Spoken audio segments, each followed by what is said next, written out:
आज हम जिस विषय पर बात करेंगे वो है क्रोध। क्रोध वो भावना है जो हमारे सारे जीवन को घेर कर रहता है। क्रोध को ना उम्र की मर्यादा है, ना ही ज्ञान की। कब, कहां और किस कारण से क्रोध पैदा हो जाए वो कोई नहीं जानता। और जब क्रोध जन्म लेता है तो तुरंत ही विचार करने की शक्ति खो जाती है। बुद्धि पर अंधकार छा जाता है। वर्षों के संबंध पल भर में टूट जाते हैं। सारा जीवन बिखर जाता है।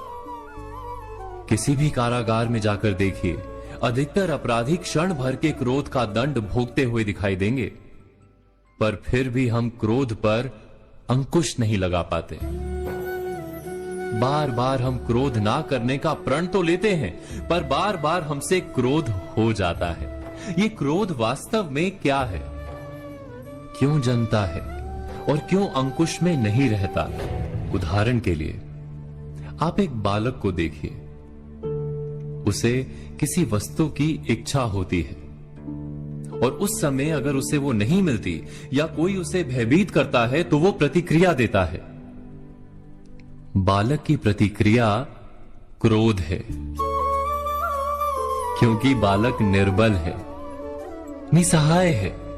बालक अपनों से बड़ों को अपने वजूद का एहसास, अपने अस्तित्व की प्रतीति करवाने का प्रयास करता है क्रोध के माध्यम से।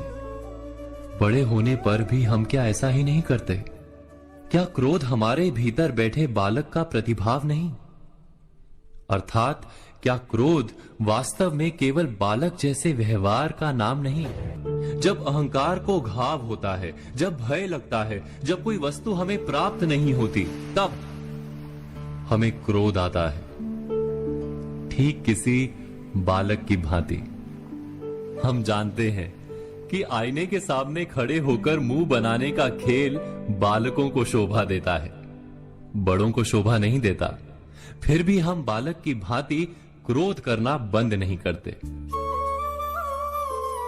हम अनुभव से जानते हैं, दूसरों को देखकर बता सकते हैं कि क्रोध से कभी कुछ प्राप्त नहीं होता। सम्मान हो, संपत्ति हो, प्रेम हो या सुरक्षा हो, क्रोध से नहीं मिलता।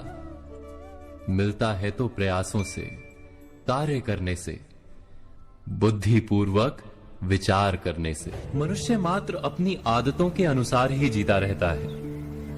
क्रोध भी आदत बन जाती है। हमारे चाहते हुए भी हम अपने प्रतिभावों को रोक नहीं पाते। हम स्वयं को बड़े या पुख्ता मानते हैं, पर थोड़ा सा कारण मिलते ही हमारे भीतर का बालक क्रोध कर बैठता है। अर्थात क्रोध वास्तव में और कुछ भी नहीं, हमारी बालक बुद्धि का नाम है। जैसे ही हम इतना स्मरण में रखें कि हम बालक नहीं, बालक जैसा व्यवहार हमें शोभा नहीं देता, वैसे ही क्रोध स्वयं ही बंद हो जाता है। क्या ये सत्य नहीं? इस पर विचार मनन अवश्य कीजिएगा।